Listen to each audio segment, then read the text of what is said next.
Hello everyone, welcome to my new video.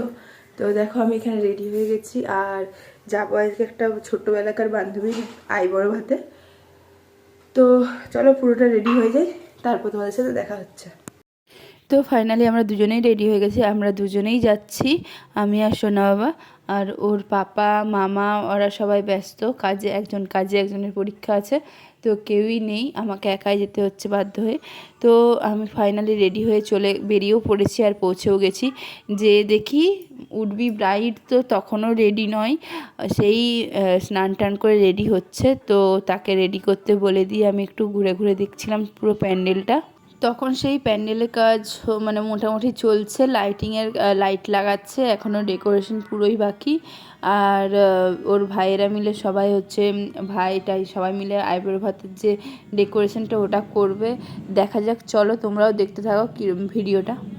Finally সমস্ত কাজ সেরে এবার কোণে রেডি হতে বসেছে। তো গল্প করতে করতে অনেকটাই দেখো রেডি হয়ে গেছে। আর তারপরেই ওর মামিমা ওকে একটু আলতা পরিয়ে দিচ্ছিলো পা ভর্তি করে। তো তোমরা অবশ্যই সঙ্গে থেকো আর ওকে আলতাটা পরিয়ে নিই, তারপরে আমি একটু খেয়ে নিই, তারপরে মানে ওর আইবুড়ো ভাতের সমস্ত কিছু রেডি করতে হবে। এই যে সমস্ত বন্ধু বান্ধবী সবাই চলে এসছে, খুব বেশি ছিল না, আমরা 3-4 জনই ছিলাম, কিন্তু খুব আনন্দ করেছি। তো এখানে থালা রেডি করছিল সবাই মিলে, আর আমি একটু ভিডিও করে নিচ্ছিলাম। খুব ভালো লাগছে। হয়তো ও নিজেই থালাগুলো মানে পেন্টিং করে রেডি করেছিল, আমার যতটা দেখে মনে হলো, জিজ্ঞাসা করা হয়নি। আর তারপরে তার মাঝখানে একবার আমি বাড়ি গেছিলাম, সোনা বাবাকে রেখে দিয়েছিলাম, ওর না প্রচুর ঘুম পেয়েছিল। তো ওকে রেখে দিয়েছে, তারপর নিশ্চিন্তে আমি একটু সব রেডি করছিলাম আর কি। তো পিঙ্কিকেও একটু সাজিয়ে দিচ্ছিলাম, মানে ড্রেস চেঞ্জ করে একটু সাজিয়ে দিলাম, শাড়িটাকেও পরিয়ে দিলাম ভালো করে। তারপর ও দেখো বসেও পড়েছে। আর দেখো আইবুড়ো ভাত লেখাটা না ওর ভাই নিজে তৈরি করেছে, খুব সুন্দর নিখুঁতভাবেই তৈরি করেছিল, পুরো প্রফেশনালদের মতো। তারপরে এই ছোটোখাটো ডেকোরেশন করা হয়েছিল, ক্যামেরাম্যান চলে এসছে, এবার খাওয়া শুরু হবে। তো প্রথমেই ওকে ওর মা খাইয়ে দেবে। আর ওর মা যখনই খাওয়াতে এসেছে, ওর মা প্রচুর ইমোশনাল হয়ে গেছিলো, আর ওর মায়ের সাথে সাথে ও তো ইমোশনাল হয়ে পড়েছিল। তো আমরা অনেক ইয়ার্কি ঠাট্টা করে একটু হাসাচ্ছিলাম যে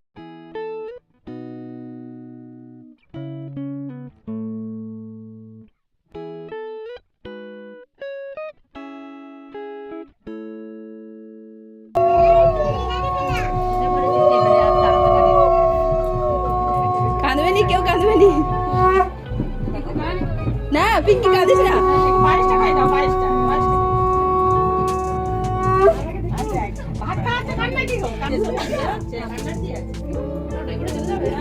হেঁটেই চলে যাবে, আবার কাঁদে।